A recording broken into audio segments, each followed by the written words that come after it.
Olá, bem-vindo, bem-vinda. Para quem não me conhece, eu me chamo Rivaldo, sou contador, sou sócio aqui da Valore Brasil.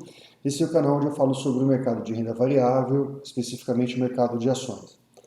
Se você investe em fundos imobiliários ou você está pensando em investir nos fundos imobiliários, você já deve ter ouvido muita gente falar sobre coisas positivas de fundos imobiliários, né? Eu sou um investidor em fundos imobiliários, a minha maior posição de investimento está em fundos imobiliários, mas eu acho que não faz sentido nenhum você investir em fundos imobiliários se você não souber os pontos negativos, as desvantagens de se investir em fundos imobiliários. Então, por isso, para você que está pensando em investir em fundos imobiliários e quer ter uma visão ampla dos pontos negativos desse tipo de investimento, para você tomar a sua decisão, eu te convido a assistir esse vídeo até o final. Bom, vamos lá. O que você precisa saber antes de investir em fundos imobiliários, né? Ou seja, vamos entrar aqui nos 10 principais desvantagens dos fundos imobiliários. Primeiro, com relação à influência. Da mesma forma que ter uma administração profissional gerindo o fundo é um ponto positivo, ao mesmo tempo se torna um ponto negativo à medida que você, mesmo sendo um cotista, dono de cotas desse fundo, você não terá influência sobre as decisões que serão tomadas sobre esse fundo. Por isso, se você é uma pessoa centralizadora, se você quer tomar as decisões sobre como alugar, onde vai alugar, é importante que você saiba que você não terá essa influência. O segundo ponto negativo é a questão do usufruto. Veja, você imagina que você comprou cotas de um shopping. Não significa que você vai poder chegar lá como sendo um detentor das cotas do shopping e usufruir daquilo, usar aquelas cotas, usar os espaços do shopping. Obviamente que não, né? O shopping vai ter as políticas dele de locação e você vai ser somente mais um locatário, ou seja, não faz, você sendo dono das cotas não te permite que você tenha usufruto dos espaços do imóvel que você está adquirindo, tá bom? Terceiro ponto negativo é que você fica exposto aos erros de gestão. Então, à medida que você delega a terceiros, que são profissionais, tudo bem, mas você delega a terceiros essa decisão de fazer a gestão, caso eles cometam erros, você lhes deu a permissão para que eles tomassem essas decisões. O outro ponto negativo, isso é muito importante, pouca gente fala, tem a ver com o imposto de renda. Você vai falar assim, não, mas os dividendos dos fundos imobiliários são isentos. São, os dividendos são.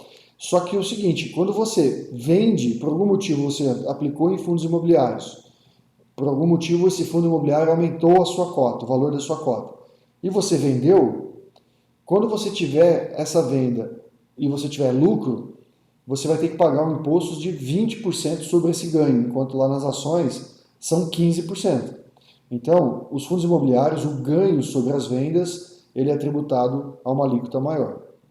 Outra coisa tem a ver com a liquidez.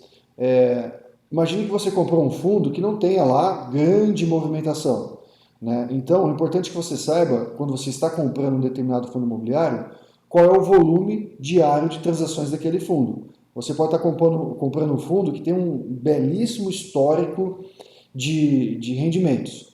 Só que se ele tiver pouca movimentação e você precisar do recurso em algum momento, ele tendo pouca liquidez, ou seja, tendo poucas movimentações, pode ser que você não consiga se desfazer dessas cotas no momento que você precisar. Outro ponto negativo, veja, à medida que o fundo imobiliário, ele, como o próprio nome diz, ele está exposto ao mercado imobiliário, que tem a ver com locação. Portanto, se um determinado inquilino, seja por N motivos, estou na pandemia, não consigo pagar o aluguel, ou não consigo pagar porque não estou conseguindo ter receitas, enfim. Se o teu inquilino não pagar o aluguel, você está arriscado ao calote da mesma forma, tá bom? Outra coisa também é que, pouca gente fala também, fundo imobiliário é renda variável. O que isso quer dizer? Você compra uma cota de um fundo imobiliário a R$10 ou a R$100, não significa que ele só vai crescer ou que ele vai manter em R$100 e você vai ter a receita dos dividendos. Essa cota, vamos supor que você comprou por R$100, ela vai sofrer variações para cima, variações para baixo. Então, se você comprou uma cota a R$100, ela pode cair a 90. E se você tiver que vender nesse momento de baixa, você vai executar um prejuízo. Portanto, o fundo imobiliário não é uma receita líquida e certa de renda. Na verdade, é uma receita líquida e certa de renda, ele vai te render rendimentos todos os meses, só que você pode perder na variação da cota. Tem também a questão de venda obrigada, né? Existe uma situação no fundos imobiliários chamada takeover, que é quando é feita uma operação de venda do fundo como um todo ou até mesmo parcial. Se isso acontecer, você é obrigado a vender suas cotas também. Então, puxa, o fundo é lindo, é maravilhoso, está rendendo. Houve alguma negociação majoritária lá, você vai ter que seguir. A nona desvantagem tem a ver com o imposto de renda. O segundo assunto envolvido no imposto de renda é que hoje os dividendos dos fundos imobiliários, eles são isentos de imposto de renda. Inclusive é uma vantagem, né, que os fundos imobiliários têm em relação ao aluguel tradicional e até mesmo as ações aí, né, a parte de juros sobre capital próprio. Porém, na reforma tributária que o governo enviou original, né, para o Congresso, havia a proposta de taxação de dividendos de fundos imobiliários. Se você olhar os candidatos à presidência, sempre que eles falam taxar grandes fortunas, em alguma medida eles estão falando em taxar dividendos também sobre fundos imobiliários. Então, hoje, não tenha dúvida, né, os dividendos dos fundos imobiliários são isentos do imposto de renda, mas já há uma pressão, já há pessoas olhando sobre os fundos imobiliários com o olhar de taxação sobre dividendos, tá bom? Por fim, né, com esse aumento que tem havido na Selic, os fundos imobiliários eles têm tido uma rentabilidade menor do que a renda fixa. Então, a renda fixa, você sabe que se você carregar ela até o final, você não vai sofrer variação, você só vai ganhar. No fundo imobiliário, como eu falei como uma das desvantagens, você está sujeito à desvalorização da cota. Então, o fundo imobiliário hoje, como desvantagem, ele tem essa competição com a renda fixa, já que a renda fixa não tem um risco de desvalorização e é garantido, né, se você carregar até o final, o rendimento.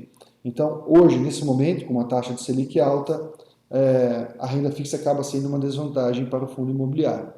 Obviamente, né, como eu falei desde o princípio, eu invisto em fundos imobiliários, eu monitoro essas desvantagens para eu dar manutenção ou não nos meus investimentos, mas continuo investindo em fundos imobiliários e por isso que eu fiz essa apresentação aqui para que vocês possam também entender os riscos de estar investindo, né, nesse segmento, tá bom?